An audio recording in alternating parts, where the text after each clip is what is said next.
This information is designed to provide accurate and authoritative information with regard to the subject matter covered.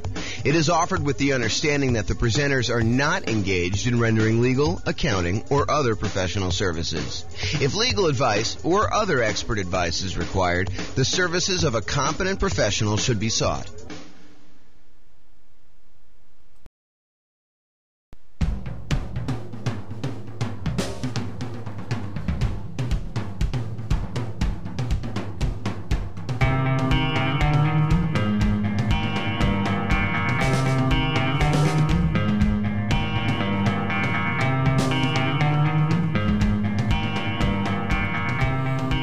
Well, good morning and welcome everyone. This is James Orr, and this is a presentation I'm doing for the Northern Colorado Real Estate Investor Group. This is finding fix and flip properties with at least $30,000 in profit inside the MLS. We're going to be focusing on finding undervalued properties inside our local multiple listing service. I'm going to give you lots of resources and strategies and a couple of tools and a system for going and finding the best deals right now in our current marketplace. So let's jump right into the presentation.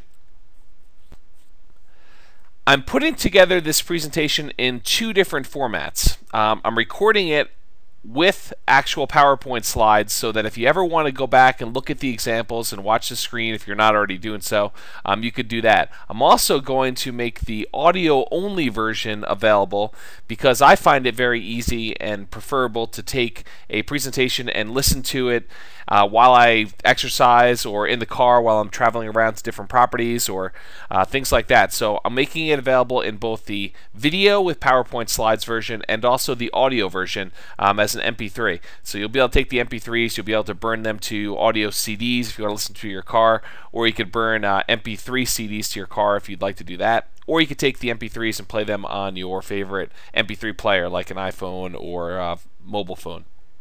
So most of the presentation you're going to be able to get by with just the audio. There are definitely some visuals included in this presentation, so at some point you may want to either look at the slides, which I'll provide as PDFs, or you may want to go and watch the video version as well so that you can at least see some of the visuals as to what I'm pointing out on the different websites and things like that that I'm going to be showing you. So you can access both of those. So what are the objectives of this particular video? Well, I'm going to be showing you how to quickly sort through the multiple listing service to find the potential deals with at least $30,000 in equity. If I had to estimate, I would say 99 out of 100 properties do not meet the qualifications that make it a possible buy to fix up to resell type of transaction.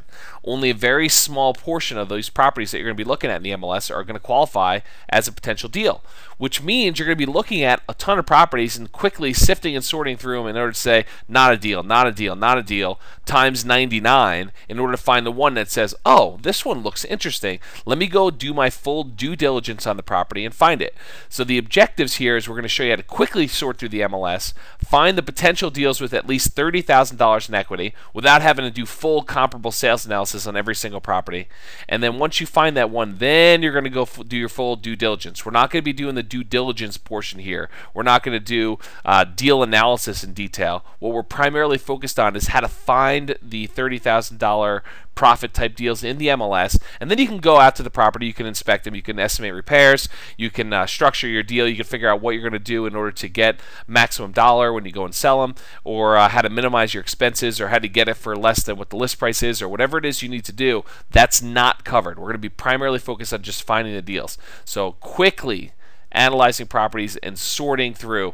One thing I will tell you is that this is not the system that I personally use. I have a much more complicated system that I've built that I use for clients, kind of keeps track of properties and allows them to see my analysis and everything else.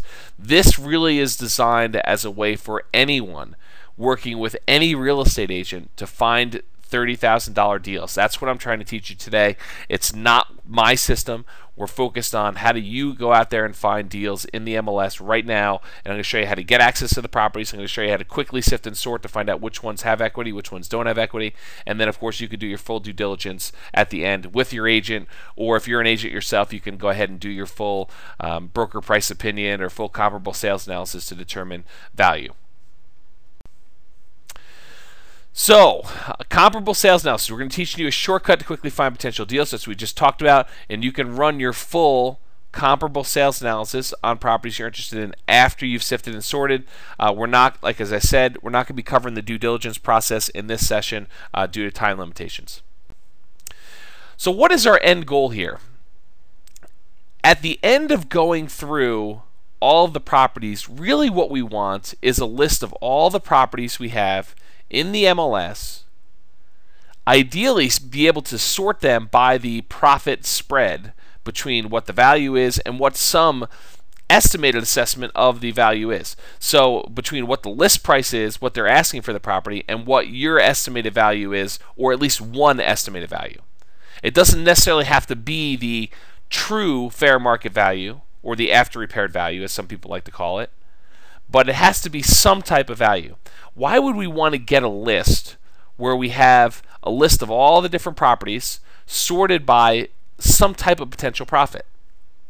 Well, because as you can see on the screen, if you're looking at the video version, we've got 40 properties right now currently in our MLS that are available that have at least a $30,000 spread between, in this case, the list price and the assessor's fair market value price.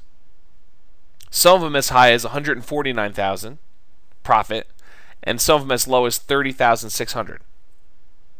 So if you've got 40 properties to kind of go through, and you've got a limited amount of time to do this, you're going to want to do full due diligence on some of these remotely, and then go out and see the properties that are most appealing to you and that have the biggest profit that you want to do. And so by having a list and being able to see which ones have the biggest profit, you may want to go pick the ones with larger profits to sort through first. This is kind of like time prioritization. You only have so many hours in the day, so maybe you should pick the ones that are most profitable, or at least do the analysis on the ones that are most profitable first, so that you can either say, yes, this is a deal, let's move forward on it, or no, this is not a deal. It's the numbers are messed up, or it's something that's going on in the subdivision, I don't want to be involved in that, or maybe it's a house that has too much in repairs, or something else is wrong with it. So in my opinion, our end goal is to get a list of properties ordered by potential profit. And I do potential profit a number of different ways on my analysis, but today we're going to be focused on, as a quick sorting model, determining the list price compared to the assessed market value. The county assessor is determining a market value of the property for tax purposes. They tend to be pretty close. We're going to talk a little bit later about variations based on subdivisions and how certain subdivisions tend to sell for over-assessed market value, and other subdivisions tend to sell for under-assessed market value, and I'll show you a little bit of my data on that. But really, it's a fairly good indicator of value. It's a good, really rough barometer to say, this is a potential deal or this is not a potential deal, I should do more research. Okay? So our end goal is to come up with this list, and I have one on the screen here. I mean, you can go look at it, but really the idea is for you to create your own list, or have someone else do it for you. I mean, you could hire someone to go do this. You could hire a real estate agent if your real estate agent is willing to do it. Have them put together this list for you, or hire an assistant and have them go ahead and do this initial research for you, and then you can go ahead and sort through the properties. Okay, so this is an example of where we're headed. So here's a kind of chart showing you the big picture, four-step overview of how do you go and find this list of properties. So the first step is select a property. And I'm going to show you how to go and find a list of the properties listed in the MLS so that you can pick up each property one at a time. Then step number 2 is check the assessor's market value. I'm going to show you how to go to the assessor's website and determine what the assessed market value is. You're going to determine whether it's $30,000 below the assessed value, and that's an arbitrary number. Maybe you want to do deals where you're doing $20,000. Maybe you want to do deals where it's only $50,000. Realize the bigger your number, the smaller your pool of properties that you're going to be able to select from. So if you say, hey, listen, I only want to do deals where I can make $100,000 on it. Well, guess what? You're not going to have many deals come up. Okay? Maybe you'll have a few each month. Maybe you'll have 1 or 2 each month. And some of those you're probably not going to want to do. So whatever your arbitrary number is, to kind of separate them into, yes, this meets my criteria, let's do some full-on due diligence, or no, I'm going to pass on this property, and we'll move on and do other stuff later. whatever it is your criteria is, that number, I'm using $30,000 in this particular example, then you can go ahead and sift and sort your properties by that. So the 3 steps again: select the property, check the assessor's market value, determine whether it's $30,000 below, the list price is $30,000 below the assessed market value, and then go ahead and figure out if you're going to do your due diligence or you're going to pass on the property. So I'm trying to simplify it into some really manageable steps for you, just this part of the process of finding deals. Okay, so those are the steps. So let's talk about ways of getting lists of multiple listing properties. A lot of my clients at first are concerned about, how do I get access to the MLS? I need access to the MLS to be able to do certain things. Yeah, having access to the MLS is a big help. You can get limited access from your real estate agent via MySite, which we're going to talk about here as one example. Some people want to be able to do additional things with the MLS, search different ways, and pull up full comparable sales properties to be able to run those things. And certain real estate agents, if you're working for them, may be able to get you a assistance access to the MLS. You technically need to be paid by them in order to get access to that through Iris, our local multiple listing service. So if you have a good friend who you want to do some work for occasionally, maybe you'll help them with marketing from time to time. There is a fee for doing it. I don't even know what the fee is now. I think it's like a $100 setup fee, or maybe it's $100 every 3 months or something like that. But it can give you access to the MLS if you want it. You don't need it. For what I'm going to show you, we do not need access to the MLS. I'm going to show you how to get access to the properties without, going and becoming an assistant. So the ones I'm going to talk about today are free. There are 3 different ways I'm going to show you to be able to get lists of properties from the MLS to be able to go and do your initial sorting on. And then once you do your initial sorting, I think you may need the help of a real estate agent, or at least some good comparable sales tools like RealQuest or RealList, or if you can't get access to the MLS, I think that's ideal. So you'll have a free tool to kind of get you where you need to be, but then after you get to the point where you're starting to really analyze deals, I think you're either going to need a real estate agent to help you, or some probably better tools than just the stuff you can get for free. I think you'll find it well worth it if you're serious about doing a deal to either pay for access to another service. There's lots of them out there. Just go pick whatever one you like, or to have a real estate agent who you're going to have to pay to help you find the deals anyway. Unless you're already an agent, then you should already have access to the MLS.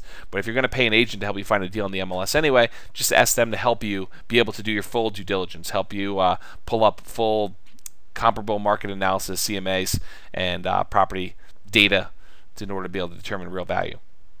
Okay, so the 3 different ways to get access to the MLS that we're talking about today, these are all 3 are free, and I'm going to go through some examples from each, is the MySite, which is anything that a real estate agent is going to send you from the multiple listing service will give you access to MySite. So tell them you want access to MySite, and you'll tell them the type of property you want to see, the specific criteria you want them sending over to you, and then as they send those properties over, you'll get an email, which I'll show you, and you'll be able to go in there and look at the property data. So that's one way.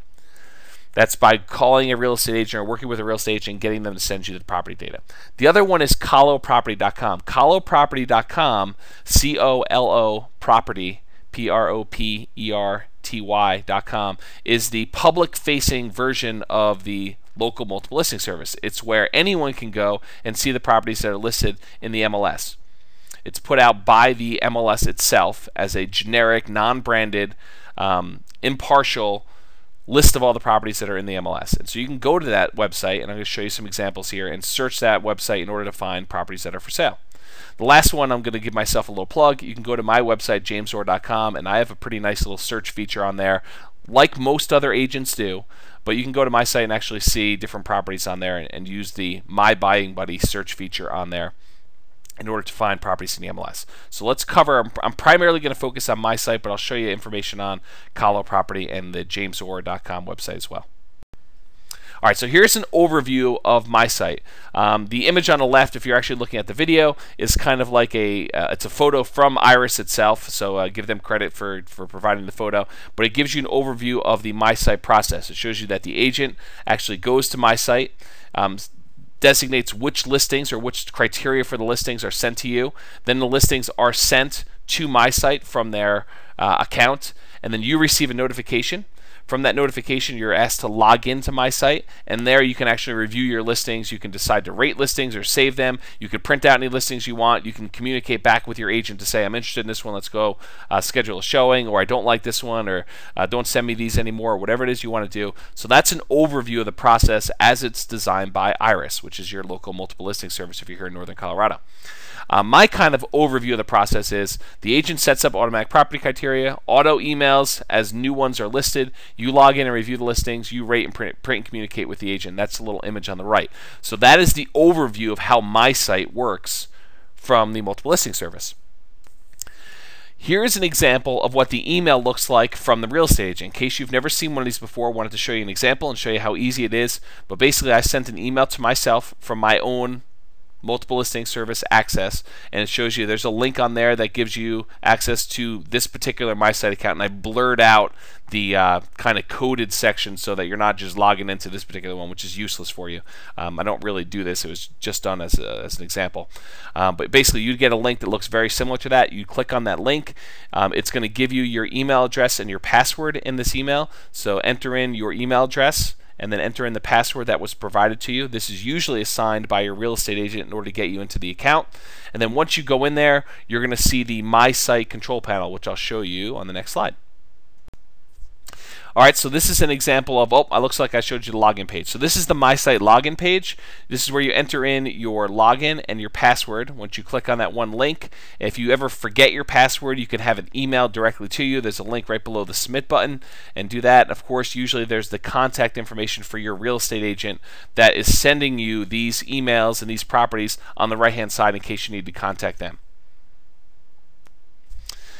All right, once you've entered in your login and password, and you've entered into the MySite account, this is an example of what it looks like in your inbox. Your inbox is where all the new listings that your real estate agent has sent you appear. A couple things I'll point out is it'll list all the different properties. You can map all these properties and have them show up on a map, so you can say, look, I only want to look at properties that are north of Mulberry or south of Mulberry or east of College or whatever it is you're trying to find. You can have it map on there and then only select the properties that you want to analyze. But the other thing that I find interesting about this is you could use it as a little basic workflow.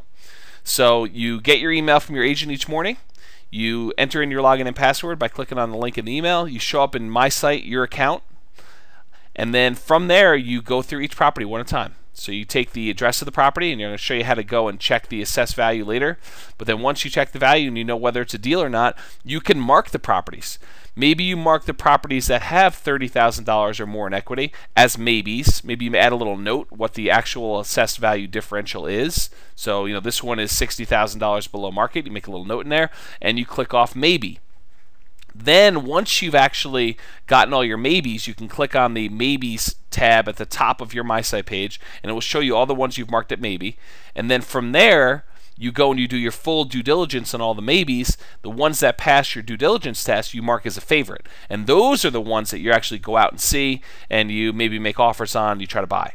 Okay, so you can almost use it as a little workflow. Of course, the last one is if it doesn't meet your criteria, if it doesn't meet, in this case, $30,000 in equity, then you can mark it as trash, and it will be removed from your inbox and not have to worry about it anymore. So it's a really interesting, very basic workflow system for you to be able to start processing properties and finding out if they're deals or not. So this could be a nice little system for you if you use MySite. And by the way, all agents in Iris should have access to this. It's a feature that's offered by the multiple listing service. This is not unique to me. It's not unique to any other agent. All real estate agents should be able to do this if they're part of the Northern Colorado multiple listing service, which is called Iris.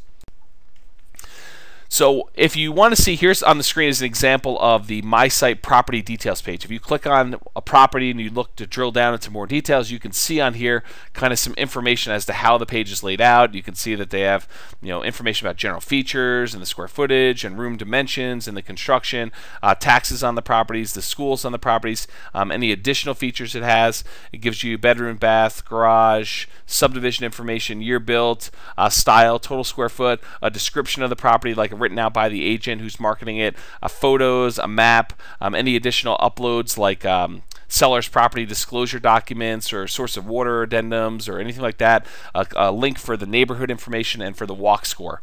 So you can see all of this on the property details right from MySite. One of the key pieces of information that we need to make a kind of analysis decision based on the property is not included on this. And so the other part of my presentation is going to be showing you how to determine an estimated fair market value or after repaired value of the property. And what we're going to use for that, one of the quick indicators of value is going to be the assessed market value estimate, or the assessor's estimate of market value.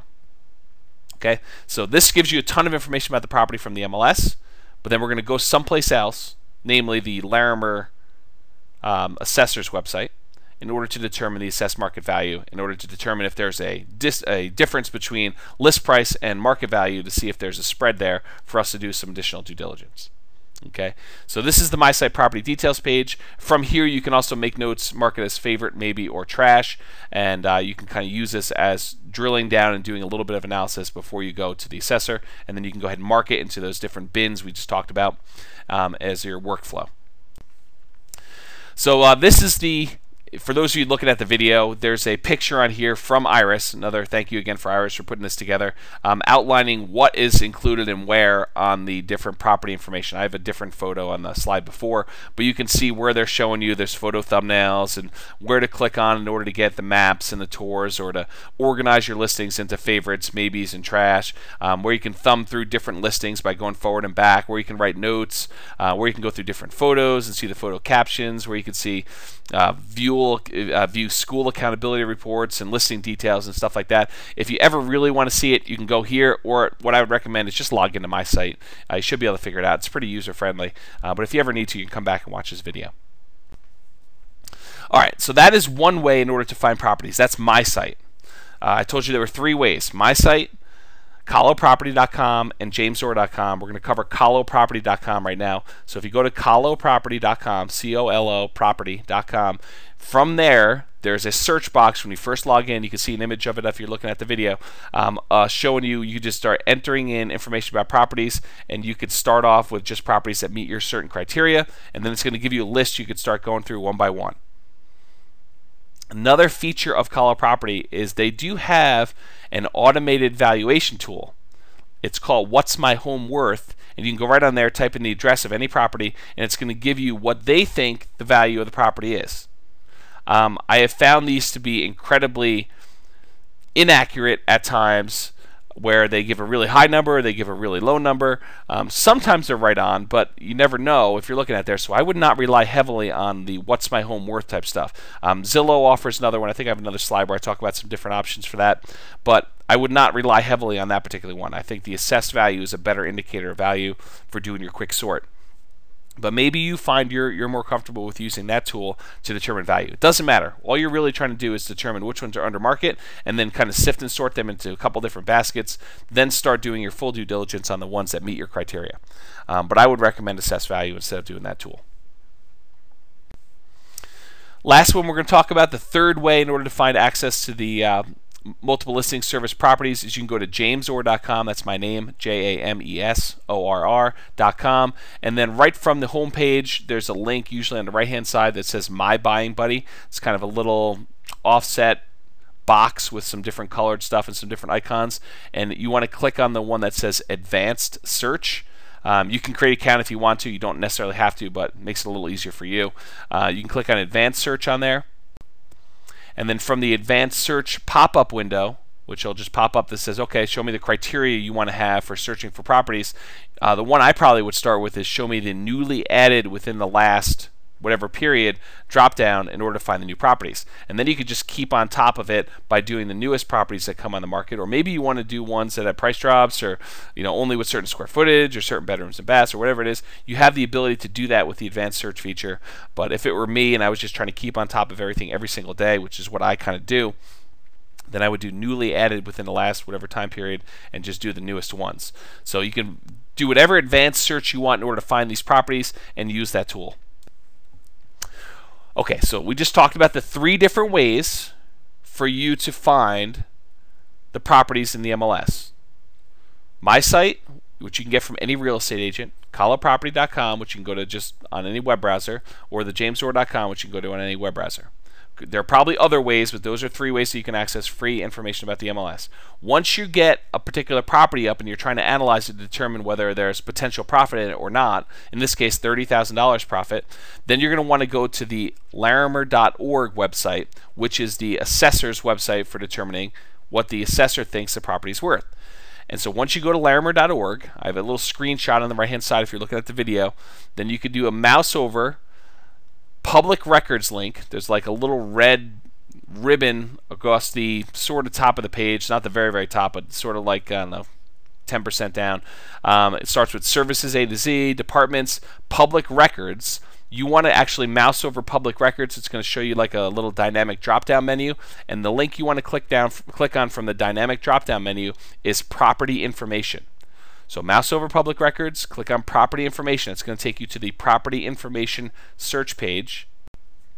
And if you're looking at the video, I have a little image of the property information search page. They call it the Assessor Property Records Search.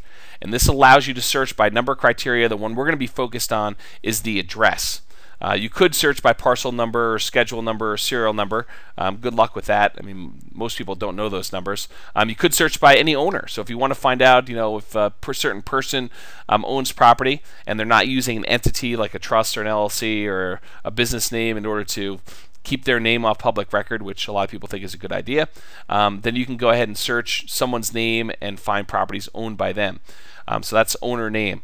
Or you can search by address. You could do a range of numbers, 100 to 500 Main Street in Fort Collins, and then you can go ahead and find the properties that are between 100 and 500, meaning like 101 Main Street, 103 Main Street, 111 Main Street, 114 Main Street. So you can do a search like that, or what you're probably going to do in the case of analyzing these properties is type in the exact address of the property. 1504 Fossil Creek Parkway in Fort Collins, which I don't know if that's the right address, by the way, so don't kind of try that one out. But yeah, something like that. You type in the property number, the street address, excluding street, drive, court, and north, south, east, and west. You're only doing the base street. The base street name, and then you're doing the city, and then you can put in subdivision number, subdivision name. You don't need to, and then click on find property. And so if you're looking at the video, I kind of outlined the different boxes you're going to be using, A, B, and C, to show you on the screen where you're going to be entering the information, and then also where to click on to find the property.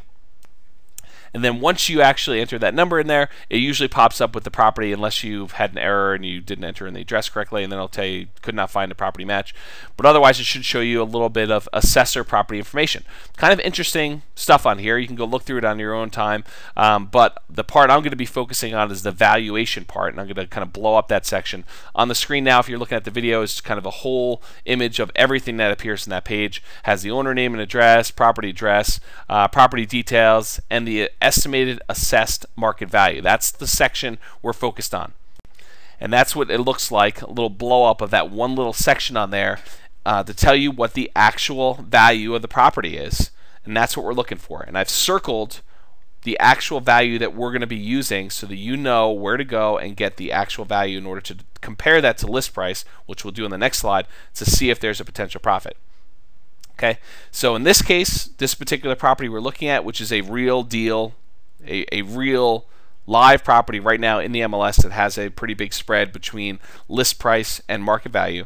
The actual estimated value from the assessor in this case is $224,500. It says the land is worth $48,000 and that the improvements on the land are $176,500. So for a total of $224,500. You can look at what the assessed value is, which is what they're taxing based on, and the net acres and net square footage and all that other stuff. But I don't look at that. What I really look at is this one number, $224,500. Tells me the total estimated actual value from the assessor, and we're going to use that to compare to list price to see if this is a potential deal.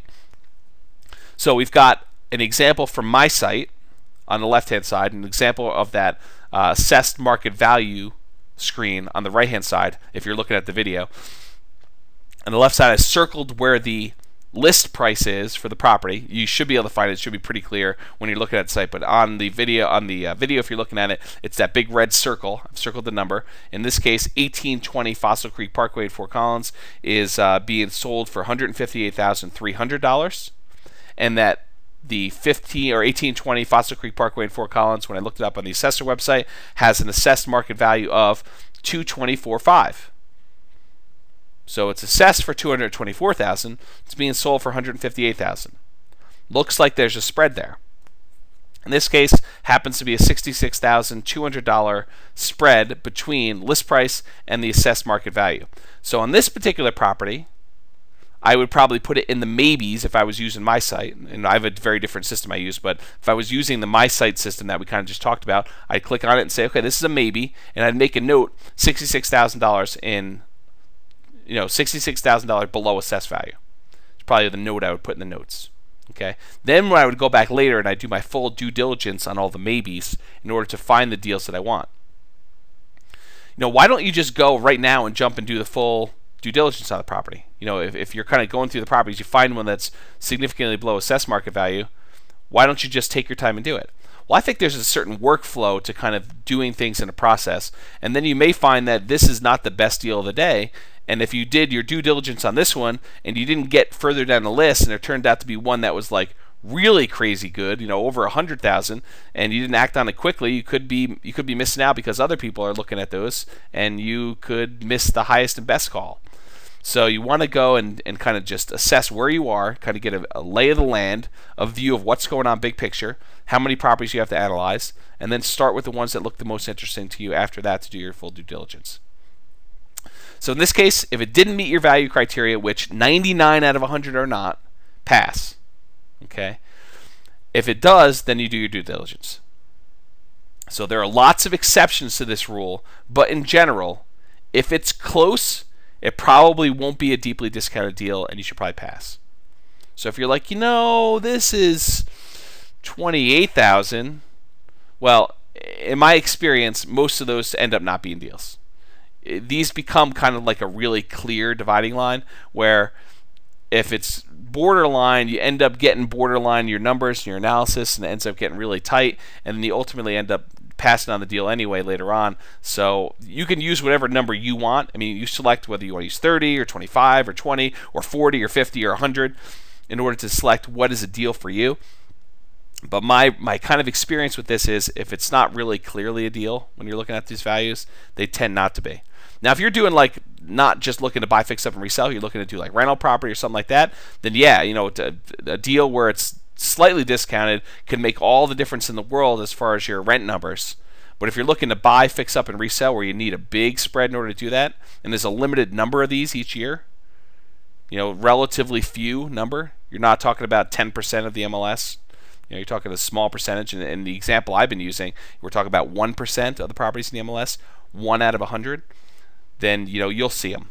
They'll be pretty clear once you go through and do this. All right, so that is one way to quickly estimate value. Let's talk about another quick way to figure out what a approximate value on these properties are. So as opposed to doing the difference between assessed value and a list price, you could go and say, okay, I'm going to use Zillow, or I'm going to use Trulia, or I'm going to use Colo Property, the What's My Home Worth one, or Cyber Homes, or there's a whole bunch of other ones out there. Some are paid, some are free. Be really careful with these automated valuation websites. You're going to see some just wacky stuff. You go to Zillow and you type in the address of the property, and Zillow says the property's worth $400,000, and the property's being listed for $195,000, and you're like, whoa, this is a crazy deal. And then for whatever reason, you go and actually look up tax estimates and do a little bit more due diligence. You're like, yeah, Zillow is just crazy. It's at $400,000. Other times, Zillow is right on. You have neighborhoods with very similar properties with lots of good sales data. They tend to be pretty accurate. You start getting out into some weird data areas, it's really hard for them to do. Or there's things about the property Zillow doesn't know. For example, they may have finished the basement and never told the city, so the Zillow engine is using 1,000 square feet when really it's a 2,000 square foot property, and that could really throw off their numbers, by factor 2. Usually not a full factor 2, but it can be pretty significant. It could also go the other way. Zillow could significantly undervalue properties in some cases. So be really careful about using, and I'm not picking on Zillow in particular, all of these automated valuation websites are the same, in my opinion. I mean, there's ones tend to be a little bit better than others in certain areas and for certain things, but overall they all have their strengths and their weaknesses, and so just be really careful if you're using those. I personally think that the assessor's value is a really good indicator. I've got a lot of data to support this. I focus a major section of my analysis on using assessed data, which I'll show you a couple slides here in a second to kind of show you how I do it. But it tends to be pretty close when you start looking at assessed value for doing that. And there's definitely exceptions to it as well, assessed value, but I think that it's a pretty good indicator. It's an easy one to get, an easy one to use. Okay, so be careful with those automated valuation tools. So what kind of time investment will it take in order for you to go out there and find these $30,000 profit deals or whatever profit deals you're looking for? Well, let me give you an idea of how much time it takes me so that you can kind of gauge against your work speed versus my work speed and see how it works. So I do Fort Collins, Loveland, Windsor, Longmont, and Greeley each day. Any new listing that comes on the market or any price change listing that comes on the market, I do my analysis on. And it's more involved than just checking the assessed website. If you want to know more about that, I did a presentation back in April. You can get it on my website, jamesorr.com /how to find deals, and it's with dashes between them. So it's how-to-find-deals. If you type in that website address, it should take you right to the page with the download. If for some reason you can't find it, email me directly and I'll send you a direct link. But basically, if you go there, there's like a 90-minute presentation I did. Maybe it's even a little more than 90 minutes. And it walks you through a very large component of my full analysis and how I actually go and do that. But each property that I do usually takes me about 2 minutes, maybe a little bit more if I start digging into it a little bit. But you know, on average, 2 minutes, maybe 3 minutes in order to analyze each property that I do. And I analyze every new listing and every price change for those markets, Fort Collins, Loveland, Windsor, Longmont, and Greeley that I mentioned before, each day. So usually it takes me at least 2 hours per day, every day, 7 days a week. And why do I do it 7 days a week? Because I have missed deals. Because let's say I analyze deals on Friday morning, and Friday afternoon the listing agent puts on a new property, and over the weekend they get a couple people going out there and looking at it and bidding on it, and the next thing you know, Monday morning comes up and the property is essentially under contract by the time I first analyze it. So yes, I do 7 days a week to analyze properties for my clients because I have missed big deals. I mean, I think on this particular deal probably was $70,000 or more spread. Really good deal for my clients, and I missed it because I wasn't doing 7 days a week. So I do 7 days a week now in order to analyze property. So 2 hours at least a day in order to analyze these properties. Now, if you're doing this part-time, you know, maybe you're okay with missing the occasional deal. You know, maybe you're willing to take what turns out to be second-tier deals, because if you're not really on it every single day, then usually you're not picking up the really killer ones. You know, you're doing the ones that people kind of overlooked, or maybe they kind of missed because they're not doing a full analysis of the market, and so you're kind of finding these second-tier deals that are not the killer deals that you make, you know, the really big spreads on. So just be aware of that when you're kind of taking your time to do this. I don't think it's unreasonable to spend 2 hours to 3 hours a day doing this if you're doing, you know, these big markets. Now, just to do Fort Collins and Loveland, if I was just doing Fort Collins and Loveland, maybe an hour, maybe a little bit more than that, in order to do just Fort Collins and Loveland and kind of stay on top of it. But you know, if you don't have all the tools and you're not at speed kind of doing it like I've been doing, maybe it'll take you a little bit longer than that. Maybe you're able to sift and sort a little faster. I'm pretty fast, but you know, maybe you're kind of got a little system and you can set it up and do it that way. So I don't think it's unreasonable for an hour, 2 hours. You know, I spend a little bit more than X. I'm doing a lot of markets for my clients. All right, let's talk a little bit about the assessed value area anomalies. You got to be really careful of certain neighborhoods where everything is selling for way below assessed value. In that case, you'll get false positives on potential deals. For example, if everything in a particular subdivision tends to sell for 10 or 15% below assessed value, then you may think you have a deal when you kind of have one that's way below. So you'll get false positives in that. Or there are other subdivisions where things tend to sell for way above assessed value, and you'll possibly miss potential deals when you do that. So you'll get a feel for this as you do a bunch of these and kind of say, oh yeah, that subdivision tends to sell for above or below, and you'll kind of know to kind of make some minor adjustments. But most of the time, you should be able to tell, and it's pretty much right on. So watch out for the anomalies. I'm going to show you some examples of those here on the next slide. So if you happen to be looking at the video, I have up on the screen one of the tables that appears when I go and I analyze a property. Every time I analyze a single property, it shows me a whole bunch of analysis. It does a whole bunch of analysis on price per square foot, on price, on above grade, finished price per square foot, and then it also does some analysis on assessed value. And so this table shows you a list of all the properties. In this case, it's showing you Westwood Village subdivision and the last 12 months of sold data of properties that have sold in Westwood Village. If there happens to be a lot of activity in the subdivision, it doesn't necessarily need to go back 12 months. But in the cases where you have relatively light data, I want to go back until I have enough data points. I think my cutoff for data points is about 10 properties. So it looks back at however long in time it needs to in order to find about 10. And so it's showing you, in this case, 12 properties. One of them that I'm analyzing is the one highlighted, and it shows you the address of the property, how many bedrooms, baths, and garage spaces it has. So you can say, oh, this is a 333, a 3-bedroom, 3-bath, 3-car garage. I want to compare that, and I'll show you in the next slide how I break it down even more. But you could see, if you're looking at all the properties, you know, if you compare it to 4 4s and 3 3s and 3 2s and 5 2s and 5 4s, you can see and kind of compare which ones to which. But in this case, it's showing you all of them in one table. Then it shows you the sold date, or in the case of the property we're analyzing, that it's actively for sale. The sold price, or in the case of the property we're analyzing, it shows you the price it's being listed for. It shows you the assessor's market value, so it shows you all the different market values, and then it compares what the sold price is to the market value and gives you the difference. You can see, if you're looking at the video, that there are most of the properties, 11 out of 12 on this list, have sold for below the assessed value. So properties in Westwood Village, almost all sold for below assessed market value. In fact, at the bottom of that column, for the difference, I give you an average and the median. So in this case, for Westwood Village, sold in the last 12 months, and this is an extreme example. I tried to pick ones that were really obvious to show you how this can play out. But in this particular subdivision, median price are selling for $20,000 below assessed value. That's what the median is. Median is, if you take all the numbers, you line them up in order, the middlemost one.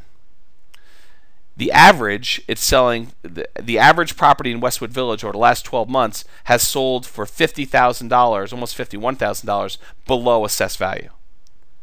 Average is you take all the numbers, all the differences, you add them up and divide through by 12. In this case, because there's 12 items. So on average, it's selling for $51,000, almost $51,000 below assessed value. It's a pretty big difference. It just so happens that the property we're analyzing here is still the biggest difference. So this still may be a deal. It's $149,000 and change below assessed market value, and the average is usually $50,000. So it's still really $100,000 below the average of what's been selling beneath there. The median is $20,000, so it's still $130,000 below the median. So this still could be a deal, even though this neighborhood tends to be selling for below assessed value. You may not be able to sell it for the full assessed value. You may be able to sell it for, you know, less than the assessed value, but there may still be enough spread in here for you to make money. It's kind of one of the things I'm pointing out with this slide. The last column on this chart that I have is the percentage of list price compared to the assessor's market value. So in the case of the property we're looking at right on here, it's 63%. The list price is 63% of the assessor's market value. If it's 100%, it means that the list price is exactly equal to the assessor's market value. If it's over 100, that means that it's being sold for more than market value. And I color code these two so that the green numbers are good for me, the red numbers are bad. So green numbers mean that it's selling for below assessed market value. The red numbers mean that it's selling for above. That's both for difference and for percentage. So in this particular subdivision, Westwood Village, over the last 12 months, the median ratio of sold price, or list price in the case of the property we're analyzing, compared to the assessed market value is 93%. So the middlemost discount is 7% discount from assessed value. The average shows that it's 86%. So the average property is selling for, what was that, 15% and change, I'm sorry, 13% and change below the assessed value in this subdivision. This is unusual, but it does happen. So you need to kind of be aware of your subdivisions as you're trying to figure out these profits on your deals. Okay. Now this is, like I mentioned before, all of the different bedroom bath configurations. We just said, show me everything in Westwood Village so I can get a feel of what's going on, big picture in the subdivision. But it's showing me 3-bedroom, 4-bedroom, 5-bedroom, 2 bedrooms, show me everything there. Okay. One of the things I automatically do on my analysis is I say, okay, now break out from this data set and show me only the same number of bedroom configurations of the property I'm looking at. So in this case, the property we're analyzing is a 3-bedroom, 3-bath, 3-car garage. So on this next slide here, I say, show me a separate table right below this one so I can kind of see them in order. Here's a big picture. Now here's just the 3-bedroom properties, and it shows me just the 3-bedroom table. And I can see the same data. The address of the property, the bedroom, bath, garage configuration, in this case 3 2-3s and 3 3-3s. Those are the 2 different ones that are included. Sold data, like what date it's sold or whether it's active, sold price, the assessor's market value again, and the difference in the percentage sold as well. And you may see in this case that the properties that are 3-bedroom, 2 baths are selling for above market value, where you may see that all of them are still selling for below. In this case, it's kind of mixed. One of them is the one that was selling for above, and 2 of them are still selling for below. You can see the average and the difference on there too if you want to go see that. So I kind of look big picture, and then I keep narrowing my data down to get better and better analysis. And you could do the same thing if you wanted to. It just means that you need to go and say, okay, well now show me all the properties that sold in this subdivision. Then you look up all that assessor's market data, and then kind of make a little spreadsheet or chart yourself, and then just run the same analysis. Okay, it's one of the things that I do for my clients. I actually compile all this data so that I can analyze it easier, and so that when I say, okay, this is an interesting deal, go look at the analysis I've done on it, and then they can go look at it all and see all the data. All right, let's use another example. That was data where things were selling for below market price. Let's take a look at another subdivision where things are selling for above the assessed market value. And so Collindale is an example of where things tend to sell above assessed market value. So here are the Collindale properties, and the last one was properties that had sold. I also do this for properties that are for sale. So I have 2 different charts. I have one chart where I show the assessed value comparisons for everything that is for sale, and then I have another chart that shows you the property we're analyzing compared to properties that have sold. So you can see where it would be if it sold for list price on that chart. So Collindale, the example, the one that's on the screen if you're watching the video, is the ones that are for sale. So this shows you a chart, lists all the property addresses, lists the bedroom, bathroom, garage space configurations, and you can see there's a wide variety. It shows you the prices of all the properties that are for sale, the assessed market value of all the properties there. And if you're watching the video, there is one that I did not know. I couldn't match the record to a property in the assessor's website. So in those cases, I just put unknown. And so there's no calculation for that one. But in this case, the assessor's market value shows you all the numbers, shows you the difference between the list price and the assessor's market value. And then it also shows you the list price divided by the market value, the assessor's market value, as a percentage.